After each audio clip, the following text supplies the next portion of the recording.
O estudo dessa noite é um estudo baseado, conforme eu disse, no Evangelho de Mateus, capítulo 7, nos versículos de 24 a 27, que nos conta a parábola de Jesus da casa construída sobre a rocha. É importante que nós posicionemos, ou que a gente dê um contexto com relação a essa passagem. O capítulo 7 do Evangelho de Mateus é a continuação do Sermão da Montanha, que começa no capítulo 5, que fala das bem-aventuranças. E fala, entre outras coisas, entre outras orientações do Cristo, ainda nos traz a mensagem da porta estreita e que nós devemos ouvir e cumprir as palavras do Cristo. Então, para que a gente possa estudar um pouco essa passagem na noite de hoje, vamos ler essa passagem e ver qual é a mensagem que ela nos traz. E a passagem, começando no versículo 24, nos diz assim: todo aquele, pois, que escuta estas minhas palavras e as pratica, assemelhá-lo-ei ao homem prudente que edificou a sua casa sobre a rocha. E desceu a chuva, e correram os rios, e assopraram os ventos, e combateram aquela casa, e ela não caiu, porque estava edificada sobre a rocha. E aquele que ouve estas minhas palavras e não as cumpre, compará-lo-ei ao homem insensato que edificou a sua casa sobre a areia. E desceu a chuva, e correram os rios, e assopraram os ventos, e combateram aquela casa, e ela caiu, e foi grande a sua queda. Então, essa é a passagem que está em Mateus, de 24 a 27.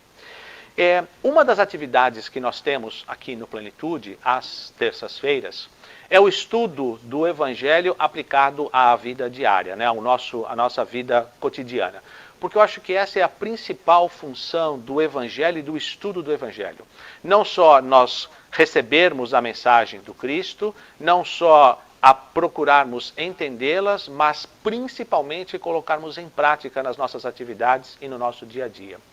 E baseados nesse conceito, o nosso estudo que nós temos aqui às terças-feiras nos leva a nós decifrarmos e a quebrarmos as parábolas, frases por frases, letras por letras até em algumas vezes, para que nós possamos entender todo o contexto dela. E o que nós vamos fazer aqui hoje, devido à limitação do tempo, nós não vamos usar em todos os aspectos, mas nós vamos ficar nos mais importantes, naqueles principais, nas quais nós podemos extrair uma lição, que ao final deste estudo, espero que nós todos possamos levar para casa alguma coisa nova que possamos praticar, já iniciando a partir de amanhã. Então, vamos dar uma olhada primeiro na primeira frase, na primeira passagem, que nos diz: todo aquele, pois, que escuta essas minhas palavras e as pratica, assemelhá-lo-ei ao homem prudente, que edificou a sua casa sobre a rocha. Então vamos quebrar um pouquinho cada uma dessas palavras e dessas frases, para que nós possamos então decifrá-las. Vamos ver primeiro aquilo que fala aquele que escuta. Quem é que escuta? Como escuta? Escutar, todos nós escutamos, na verdade, né? É aquele que ouve, que atenção, é aquele que guarda, porque há uma diferença entre ouvir e escutar.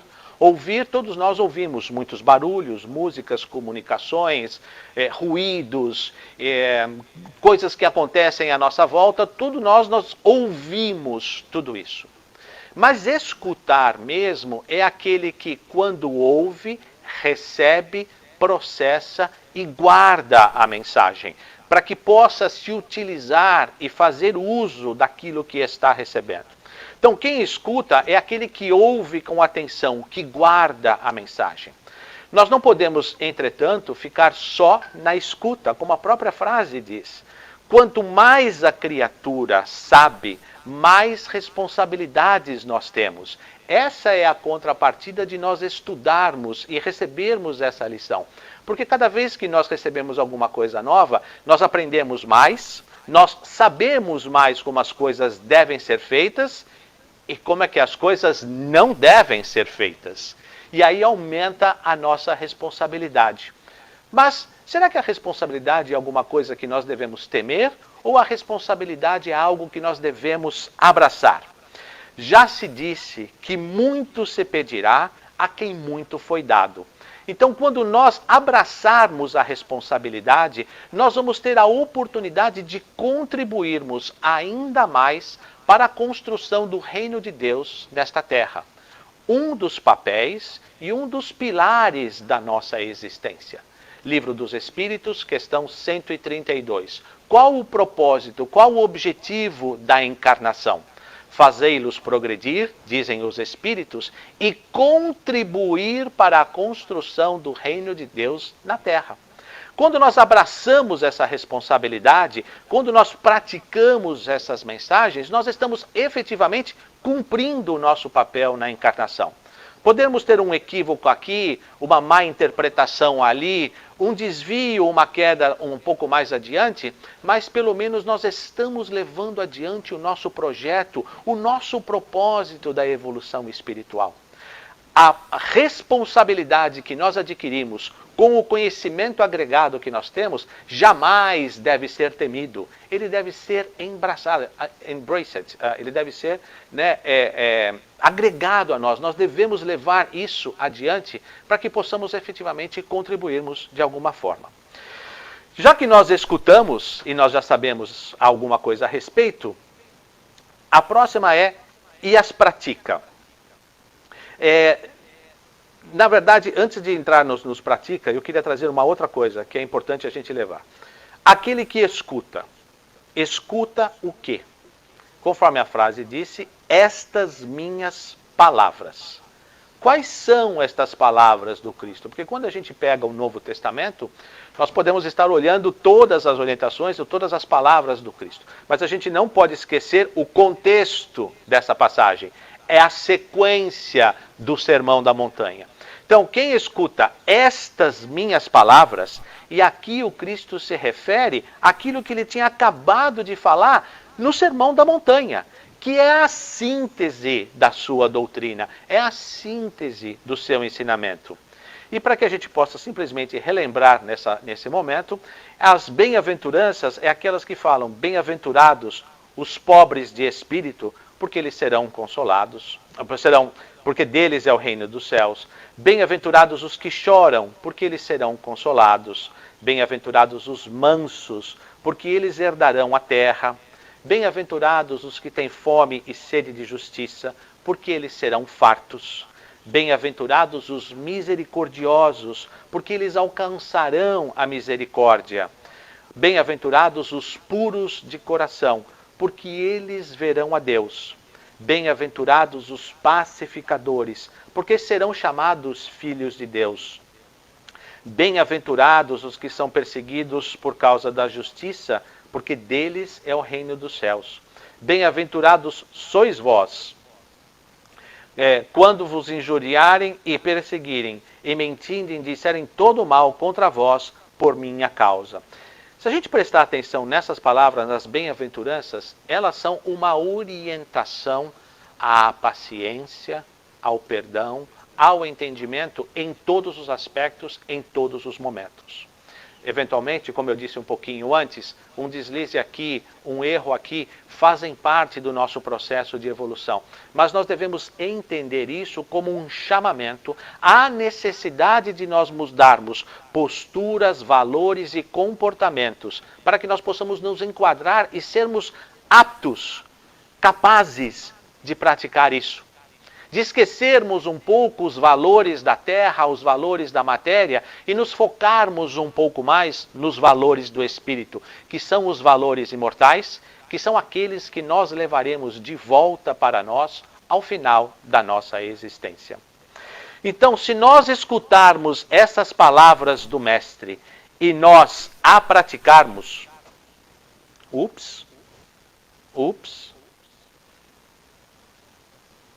agora sim, e as pratica, porque não basta saber. Saber é uma parte, estar bem informado faz parte desse contexto. É indispensável praticar, exemplificar, pois só através da vivência dos ensinamentos é que nós nos iremos transformar. E aqui nós estamos nesse processo de reencarnação exatamente para que nós possamos renascer em espírito, aproveitando o tempo que nós aqui temos. A vivência dessas práticas, desses ensinos, é que vai nos levar nos passos adiantes. Muitas vezes a gente pede assim, Senhor, dai-me paciência porque eu não aguento mais essa situação. Bom, ainda não descobriram a pílula da paciência. Alguma coisa que a gente toma assim 3 vezes ao dia, de manhã, de tarde e à noite, com um copo de água, tal, para que vai nos tranquilizar, vai nos harmonizar, vai nos deixar calmos, tranquilos, serenos, etc. Ainda não existe isso.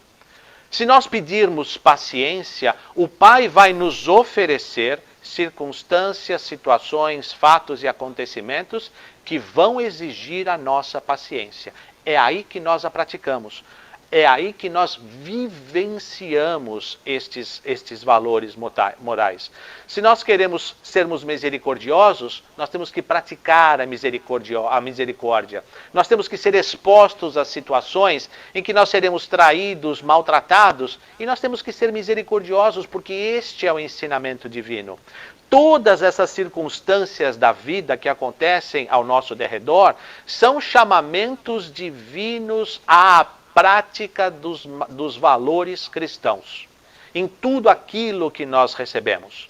Não existe nenhuma atividade ou nenhuma grande acontecimento na nossa existência que não venha para o nosso bem de uma forma ou de outra.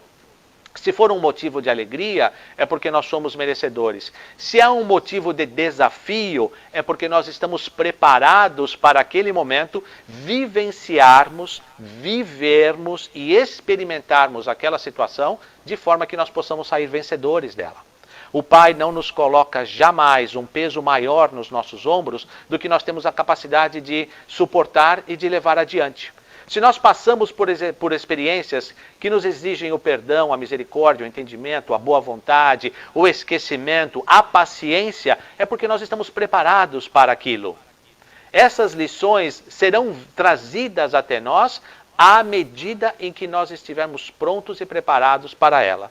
Se nós ainda estamos no caminho da nossa evolução, talvez o Pai vai nos pedir apenas um pouco de paciência. Se nós já estamos um pouco mais adiantados, Ele vai nos pedir muita paciência, até que nós possamos chegar ao grau máximo do cumprimento desses valores cristãos, desses valores trazidos pela bem-aventurança, tal qual o Cristo fazia. Inconsciente, naturalmente. O Cristo não parava para pensar, o que eu tenho que fazer agora? Nessa situação, como eu ajo?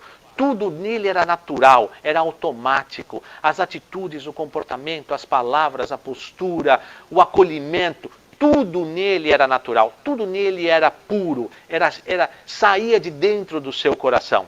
E um dia nós vamos chegar nesse nível de conhecimento e de entendimento desses valores para que possamos fazer a mesma coisa. Para isso, nós temos que estar sendo expostos a essas situações, praticarmos essas minhas palavras. E se nós fizermos isso, nós seremos então considerados o homem prudente. E o homem prudente é como se fosse uma analogia. Você tem os homens, digamos assim, doidos, desequilibrados, doidinhos, aqueles que não gostam de parar para pedir orientação no trânsito, esse tipo de coisa, né, que a gente sabe que tem alguns por aí que são dessa forma. E há também aqueles prudentes, que toda vez que a mulher fala, não, nós estamos perdidos, espera aí meu amor, eu já vou parar para pedir a informação. Esses são os prudentes, né, porque vão estar sempre em harmonia com o seu cônjuge, não vão ter desavenças e vão estar sempre numa vida harmoniosa e tranquila. Ora, se nós sabemos o que nos convém fazer, o que é bom para nós, e nós deixamos de fazê-lo, nós estamos parecendo como loucos. Né? Nós temos a orientação, nós recebemos a mensagem, nós sabemos o que fazer, e não as fazemos e não as cumprimos, nós estamos procurando problemas. Todos nós sabemos que temos que pagar impostos, principalmente nesse país. Se nós ficamos adiando essa responsabilidade, nós estamos sendo loucos, porque nós estamos buscando problemas para nós. Se nós sabemos as coisas, se nós sabemos as nossas obrigações, por que não as cumpri-la e cumpri-la de imediato? Conforme a gente disse um pouquinho antes, nós não devemos temer a responsabilidade do conhecimento. Porque quando nós temos a responsabilidade do conhecimento, nós estamos nos candidatando a termos uma existência mais produtiva, a contribuirmos mais e melhor para a construção do reino de Deus nesta terra. Então, se nós sabemos o que fazer, por que não fazer? Se nós não as fazemos, nós não estamos sendo prudentes, nós não estamos sendo sábios até no uso dessa informação. Loucos são os que sabem e não fazem. Sabem que nós não devemos odiar e continuamos odiando. Sabem que nós não devemos estar absolutamente apegados à matéria e continuamos apegados a isso de uma forma muito poderosa, intrínseca até, atrapalhando a nossa existência. E nós escutamos a mensagem. Se nós a colocamos em prática, se nós a exemplificarmos, aí então nós estamos sendo prudentes, porque nós estamos colocando em exercício os valores morais recebidos pelo Pai. E se nós escutamos, praticamos e somos prudentes, nós somos capazes então de edificar a nossa casa sobre a rocha. Nós estamos edificando a nossa casa, e essa casa aqui não é simplesmente a casa material, porque normalmente quando a gente pensa nisso, nós pensamos na casa com as suas estacas, com os seus alicerces fincados, cravados na pedra bem profunda, num alicerce forte, que a casa não balance, etc. É uma analogia, mas nós devemos talvez levar essa analogia para um outro nível. Por quê? Porque ao final desta nossa existência, como nada na matéria nos pertence, tudo ficará aqui, inclusive e principalmente o nosso corpo, nós temos que pensar na construção da nossa casa imortal. A nossa casa que vai nos acompanhar durante toda a nossa existência. Aí nós temos que pensar na construção da nossa casa mental e espiritual sobre a rocha. É este trabalho que compete ao indivíduo, a cada um de nós. Muitos de nós podemos falar, podemos estudar e etc., mas cabe a cada um de nós palmilharmos esse caminho passo a passo. Ninguém pode fazer isso para nós. Isso é uma responsabilidade individual. Nós podemos ter ajuda, nós podemos ter a presença de um capataz ao nosso lado, nos dizendo como é que nós construímos, como é que nós fazemos o alicerce, como é que nós mexemos na argamassa, como é que nós assentamos os tijolos e etc. São os educadores que a gente tem ao nosso lado, são os nossos líderes espirituais, são aqueles nossos companheiros de jornada que com uma palavra aqui, um gesto ali, um apoio e uma ajuda a acolá, vão demonstrando para nós, pouco a pouco, como é que nós podemos nos fortalecer espiritualmente para a construção da nossa casa espiritual para o futuro. Toda vez que nós damos vazão a esse negócio, nós vamos fazendo com que as coisas aconteçam individualmente para nós. Porque não há quem possa construir a nossa própria casa a não ser nós mesmos. Esta é uma responsabilidade individual de cada espírito criado por Deus. Criados simples e ignorantes, ignorantes aqui, sem conhecimentos previamente adquiridos. Ignorância é falta de conhecimento, falta de informação, e que o Pai espera que cada um de nós, depois das trajetórias escolhidas por cada um de nós, possamos retornar a Ele puros e limpos, como Ele assim o deseja. Então não importa o que aconteça conosco, não importa quem esteja ao nosso derredor, essa é uma construção íntima, individual. Não há ninguém que possa fazer isso para nós. Não há ninguém que possa ter ou exercitar a paciência por nós, a não sermos nós mesmos. Não há ninguém que possa ser misericordioso ou usar dos nossos recursos para fazer as coisas por nós. Essa é uma obrigação individual. Não adianta nós termos pessoas ao nosso lado nos orientando, mostrando, falando, ensinando, porque não é responsabilidade delas fazer, é nossa.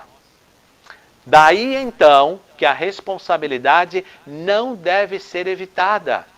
O conhecimento que vem até nós é uma dádiva divina que nos mostra, nos guia e nos ampara nesse caminho e nessa sequência. A nossa edificação espiritual dependerá única e exclusivamente da nossa boa vontade, do nosso trabalho e da nossa perseverança. Porque, conforme eu disse um pouquinho antes, vamos escorregar aqui e ali, vamos tropeçar ali e acolá, mas no final das contas, a responsabilidade é nossa e cabe a nós executarmos esse trabalho. E qual é essa edificação dessa casa espiritual? Qual é essa rocha que a gente fala? Essa pedra, essa base sólida que vai nos sustentar nesses caminhos vindouros. Nós precisamos construir as nossas casas mentais e espirituais sobre a rocha da verdade, de uma fé raciocinada e esclarecida. Porque muitas vezes nós podemos pensar, pegar essas bem-aventuranças, esses ensinamentos do Cristo e dizer, bem-aventurados os misericordiosos, porque herdarão a terra. E herdarei como? Como é que eu vou herdar a terra se daqui a 30, 40, 50 anos eu vou morrer, eu vou desaparecer? Por que eu devo ser misericordioso com alguém que não me reconhece, que está tirando vantagem acima de mim, ou está tirando proveito, digamos assim, da minha bondade ou do meu coração puro? Quando nós entendemos e passamos a aprofundar esses conceitos envoltos e embasados nos conhecimentos e nos princípios que a doutrina espírita nos traz, isso abre os nossos horizontes e facilita o nosso entendimento e a nossa aceitação. Porque nós passamos a entender que a nossa vida, a nossa jornada, a nossa existência não é única e exclusivamente nesta terra. Aqui é apenas uma passagem, é apenas um momento em que nós estamos. A nossa vida é muito mais ampla do que isso e envolve muitas outras encarnações. Então nós herdaremos a terra quando nós nos candidatarmos a aqui retornarmos para continuarmos o nosso plano evolutivo e herdarmos uma terra mais feliz, mais harmonizada, porque nós tivemos ou colaboramos com a nossa misericórdia para que isso acontecesse. Por que eu devo perdoar se esse meu irmão está me provocando isso ou aquilo? Porque esta é a orientação do Cristo, porque este acerto de conta não cabe a nós, cabe aos muitos momentos que a vida infinita vai trazer para que alguém possa acertar as contas com a justiça divina. O acerto de contas com a justiça divina não cabe a nós. Ele cabe única e exclusivamente a Deus. E aí então, quando nós temos os conceitos da doutrina espírita enraigados dentro de nós, nós entendemos essas ideias, esses valores muito mais facilmente. Porque nós não estamos esperando as recompensas ou as gratificações ou as beatitudes de imediato para essa vida, para esse momento. Nós entendemos que a nossa vida é muito mais do que esses simples 80 anos que nós estamos aqui. Existem outras existências e outros valores que nós receberemos as recompensas no futuro. E aí quando nós entendemos isso, tudo fica mais fácil. A rocha aqui é a verdade que o Cristo nos trouxe, dos seus ensinamentos imortais, que não são válidos única e exclusivamente para uma vida, para uma existência, mas para toda a história da evolução espiritual que ainda nós temos adiante de nós. A rocha é a rocha da verdade, de uma fé esclarecida e revolucionária que nos mostra que a nossa vida é muito mais do que esse tempo que nós estamos aqui. Então isso foi a primeira frase. Passando para o próximo slide vai nos trazer a outra frase dessa passagem, que diz: E desceu a chuva, e correram os rios, e assopraram os ventos, e combateram aquela casa, e ela não caiu, porque estava edificada sobre a rocha da verdade. E desceu a chuva, né? Desceu a chuva e desceram os rios. E desceu a chuva. A chuva é indispensável na nossa existência. Contudo, ela apresenta algumas dificuldades em alguns momentos. Ela ajuda a provar a estabilidade das construções. Né? A chuva, na medida certa, ela rega as plantas, ela provém uma boa colheita. A chuva em excesso traz os desafios que nós temos de reconstruir as coisas que estão ao nosso derredor. Os desafios, né, as chuvas da nossa vida, quando elas vêm, digamos assim, em doses homeopáticas ou em quantidades que nós podemos administrar, elas vão nos ajudar a que possamos crescer uma coisa aqui e a outra coisa ali. Mas quando as chuvas são muito fortes, que fazem, digamos assim, uma lavagem nas nossas coisas, nós vamos ter que reconstruir essas coisas que nós perdemos. E aí, quando a chuva é em excesso, correm os rios. Quando a chuva é demais, quando a chuva é muito forte, o volume das águas dos rios aumenta, dando margem às enchentes, constituindo assim provas para as nossas edificações. Chega a levar tudo o que nós juntamos em anos. Com isso, nós aprendemos que devemos construir a nossa casa sobre a rocha e de preferência numa elevação. Rocha da fé consciente, num clima permanente de oração, né? E os rios nos sugerem aquelas provações mais sérias que nunca vêm sós. O que significa isso para esse momento que nós estamos vivendo? Todos nós vivendo o desafio do coronavírus, do Covid-19, que está todos nos deixando, digamos assim, em quarentena dentro das nossas casas. Muitos de nós estamos vendo os nossos trabalhos simplesmente escoarem pelos dedos, irem embora sem ter muita coisa que nós possamos fazer. Nós não podemos esquecer que todas as vezes que uma enchente dessa passa na nossa existência, obviamente que o primeiro momento, o primeiro impacto, ele é de dor, ele é de perda, ele é de desolação, o que pode ser até uma coisa natural como uma primeira reação. Mas, se nós temos os valores cristãos, se nós temos as bem-aventuranças claros na nossa cabeça, temos a consciência da fé raciocinada, nós sabemos que um evento dessa magnitude jamais é obra do acaso.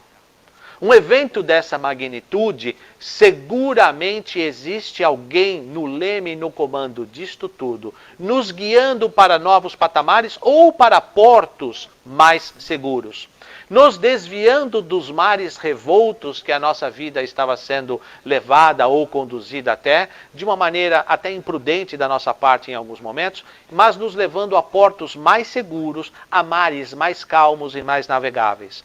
Para que isso possa acontecer, e isso nós todos estamos vendo e já vimos muitas vezes na nossa vida e na própria natureza, depois da tempestade sempre vem a bonança. O duro é que nós ficamos esperando que a tempestade passe em alguns minutos. Em alguns momentos, a tempestade não vai demorar somente alguns minutos. Ela dura dias, pode durar até semanas, a gente não sabe. Mas o que é importante é que para um evento dessa magnitude, alguém está no comando.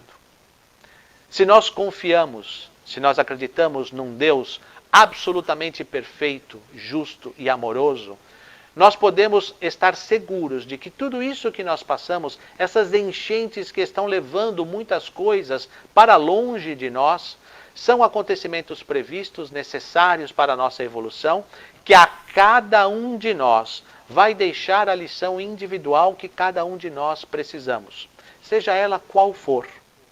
São motivos, são situações, são acontecimentos que passam na nossa existência que nos ajudam, digamos assim, a abrirmos mão de coisas e situações que nós estávamos muito presos, muito arraigados, mas que nós tínhamos dificuldade de deixar para trás.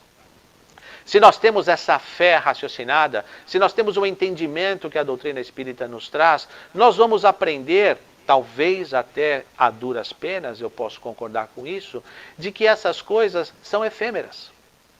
Quantos de nós não estamos aproveitando este momento para que, reunidos em família, nós podemos desfrutar de horas e conversas com os nossos familiares que nós não tínhamos há muito tempo? Quantos de nós não estamos tendo a oportunidade de tomarmos café da manhã, almoço e janta, e snacks da tarde, snacks da manhã, e um chocolate, e um sorvete, e todas essas coisas que a gente também está fazendo ao mesmo tempo, com os nossos familiares? Deixarmos um pouco os nossos telefones de lado, porque também ninguém aguenta passar o dia inteiro na internet vendo as mesmas coisas. A gente em algum momento tem que se socializar e tem que se relacionar entre nós. Quanto de coisas boas e positivas nós não estamos aprendendo com tudo isso? Foi necessário que uma enchente viesse, levasse essas coisas para longe, para que nós pudéssemos abrir caminho aos necessários. Mas o que acontece? Mesmo com toda esta enchente vindo, mesmo com todas essas coisas acontecendo, a nossa casa não caiu, porque ela estava edificada sobre a rocha. O que significa que a nossa casa não caiu? A nossa estatura moral, a nossa postura perante esses acontecimentos, ela ainda é absolutamente serena e compreensível. De novo, vamos sentir a dor da perda? Vamos, é natural. Daí ao desespero pela perda vai uma grande diferença. A nossa casa ainda vai estar sólida, os nossos valores morais vão estar sólidos e até talvez mais fortalecidos depois que essa tempestade passar, porque nós vamos confiar ainda mais naquilo que nós trouxemos de valores morais para todos nós. Neste efeito todo que nós estamos passando, nessas coisas que estão sendo levadas para nós, se a nossa casa está alicerçada sobre os valores morais do Cristo, sobre os ensinamentos das bem-aventuranças, nós atravessaremos todas essas perdas de uma maneira com a cabeça erguida, serene,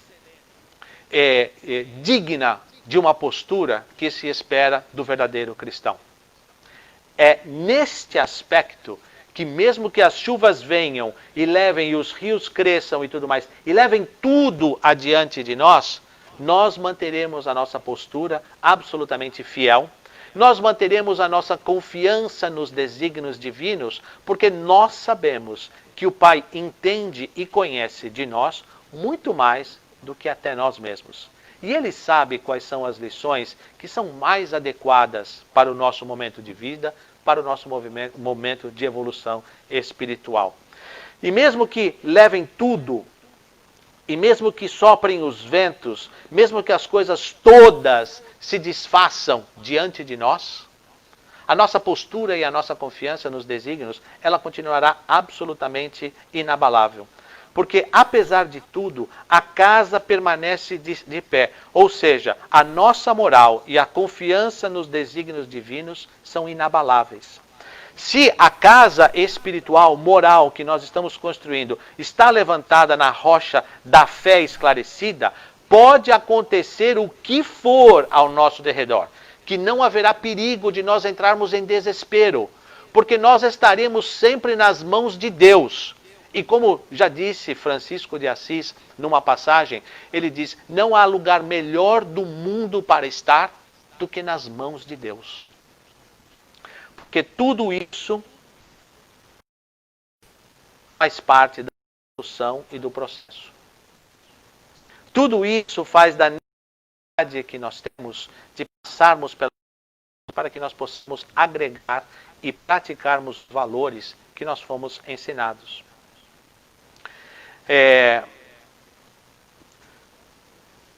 Para que nós possamos nos fortalecer ainda mais nesse propósito e nesse princípio, a fé e a conexão com o divino, a vigilância dos nossos pensamentos e valores deve ser absolutamente constante. Nesses momentos em que nós estamos, até forçosamente dentro das nossas casas, por que nós não podemos aproveitar e ao invés de fazer o Evangelho no lar, por exemplo, uma vez a semana, nós não podemos fazer uma pequena leitura de uma página de fonte viva, por exemplo, no café da manhã, no almoço, em algum momento? Não é necessário nem até um comentário ou uma análise profunda do texto, mas só o fato de nós recebermos aquela mensagem encorajadora, iluminada em algum momento do dia, nos ajuda a manter a vigilância, a oração e o pensamento conectados com o divino. Porque, de novo, não existe melhor lugar no universo do que estar nas mãos de Deus. E se nós nos conectamos com Ele a qualquer instante do dia, nós vamos estar sempre, a qualquer hora, no melhor lugar que o universo poderia reservar para nós. E desceram as chuvas, e correram os rios, e assopraram os ventos, e combateram, e a casa não caiu, porque estava edificada sobre a rocha. Mas aquele que ouve essas minhas palavras e não as cumpre, compará-lo-ei ao homem insensato, que edificou a sua casa sobre a areia. Aqui, o que é esse homem insensato? É aquele que escuta todas essas mensagens, que tem acesso a todo esse conhecimento moral e espiritual que nós tivemos nesses últimos anos, vidas, encarnações e etc. E que mesmo assim, sabendo o que nós temos que fazer, nós não os cumprimos. Nós não contribuímos com a nossa ajuda, a nossa força, a nossa tarefa, o nosso trabalho para a construção do reino de Deus nessa terra. Nós não podemos em nenhum momento alegar ignorância. Eu não sabia. Eu não vi. Eu não li. Eu não me lembro. Eu nunca fui à igreja. Porque as leis divinas estão na nossa consciência. Conscientemente, nós sabemos o que é o certo e o que é o errado. Nós sabemos. É que o errado pode trazer melhores resultados, pode ser mais fácil, pode ser mais prazeroso, pode trazer outros benefícios imediatos que nós possamos desfrutar neste momento. E o certo, em algumas vezes, algumas horas ou algumas circunstâncias, vai nos trazer ou vai nos demorar muito tempo para que isso possa retornar para nós. Então, nós conscientemente sabemos o que é o certo e o que é errado, porque essas leis divinas estão dentro de nós. Então, não existe a alegação da ignorância, porque nós somos criados com essas leis. Quando o Pai nos criou, quando o Pai nos preparou para essa jornada espiritual que hoje atravessamos, as leis divinas estavam colocadas.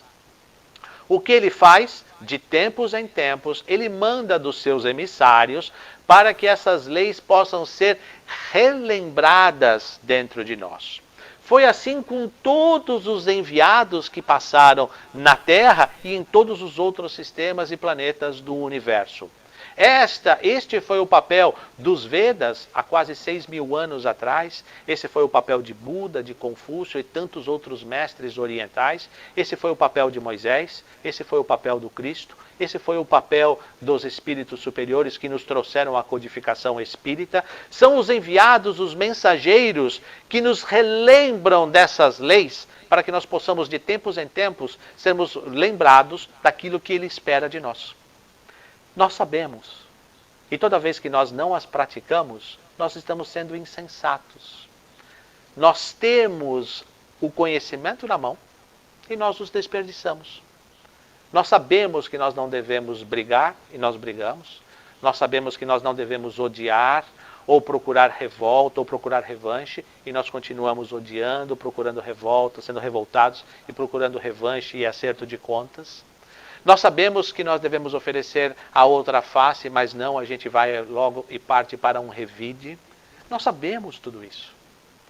Então, em grandes circunstâncias ou em muitos momentos da nossa existência, nós estamos sendo imprudentes.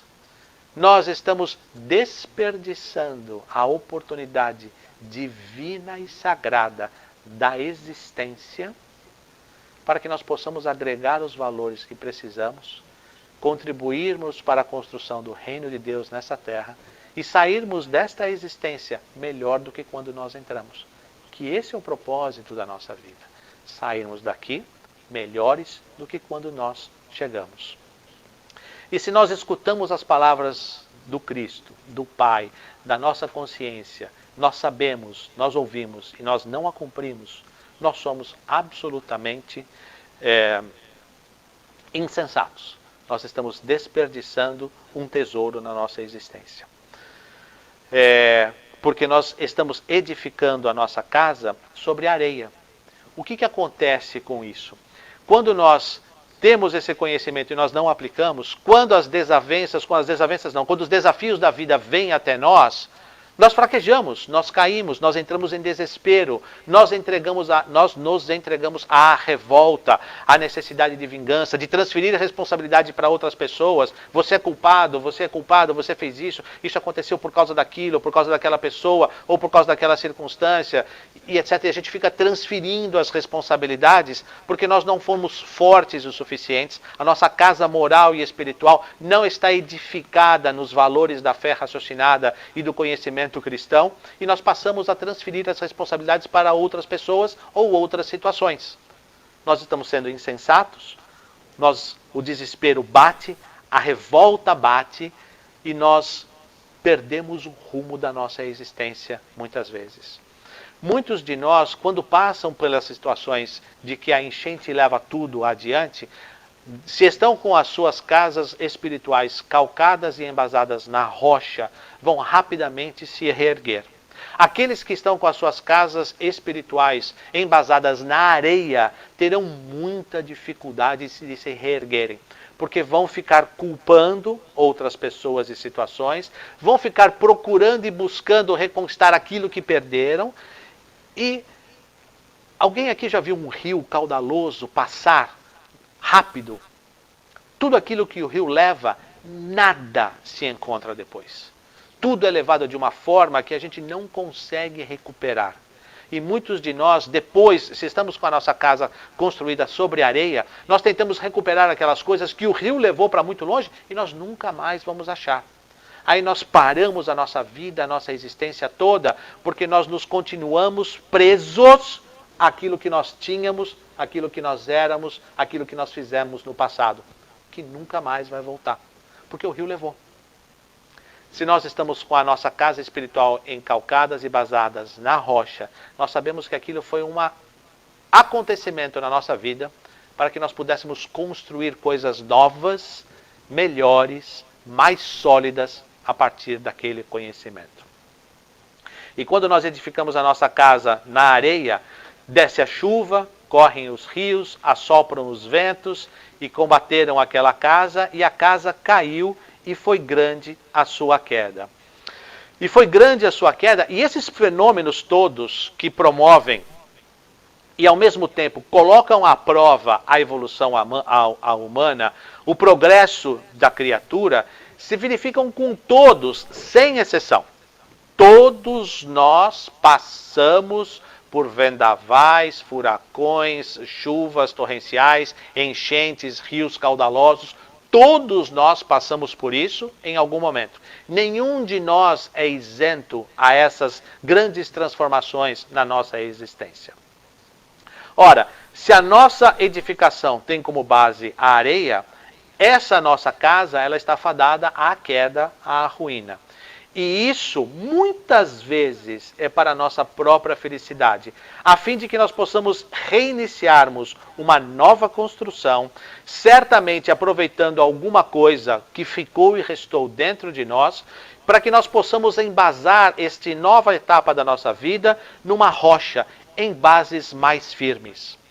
Independente do nosso status de evolução espiritual, do nosso conhecimento, até das nossas posses materiais, todos nós, em algum momento da nossa vida, passamos por uma situação como essa. Isto faz parte da nossa existência. Se nós olharmos na vida dos quase 8 bilhões de almas encarnadas que somos hoje no planeta Terra, nós não vamos encontrar nenhuma alma, nenhum ser que tenha uma vida absolutamente perfeita, isenta de percalços ou de problemas. Porque pessoas imperfeitas, almas, espíritos imperfeitos, vivendo num mundo imperfeito, não podem ter vida perfeita. Eu já disse isso antes algumas vezes, essa equação não fecha, essa matemática não bate. Pessoas, almas, espíritos imperfeitos, vivendo em mundo imperfeito ainda, vamos ter situações desafiadoras para que no exercício e na aplicação dos valores morais cristãos, perante essas circunstâncias, nós possamos construir e elaborar a nossa casa mental mais forte, mais fortalecida, mais fortificada, para que nós possamos, eventualmente, chegarmos a um mundo perfeito. Todas essas situações que nós vivemos fazem parte do nosso processo de evolução. Quanto mais nós voltarmos, ou nos voltarmos ao conhecimento, ao entendimento e à prática dos valores cristãos, mais fortalecidos nós estaremos para que nós possamos sobreviver e seguir adiante perante os percalços. Porque não tenhamos dúvidas, irmãos, os ventos virão, as chuvas cairão, os rios crescerão e levarão adiante as nossas posses. Mas, se a nossa casa mental estiver fortalecida e sentada sobre a rocha, nós renasceremos e voltaremos a brilhar mais fortes, mais brilhantes, mais poderosos do que éramos no passado. Porque este é da vontade divina e este é o desígnio do Pai. E que o Mestre Jesus, que nos abençoa sempre com as suas palavras e os seus ensinamentos, possam estar com todos nós na noite de hoje e por todos os outros da nossa existência. Muito obrigado pela atenção de todos. Muita paz. Boa noite.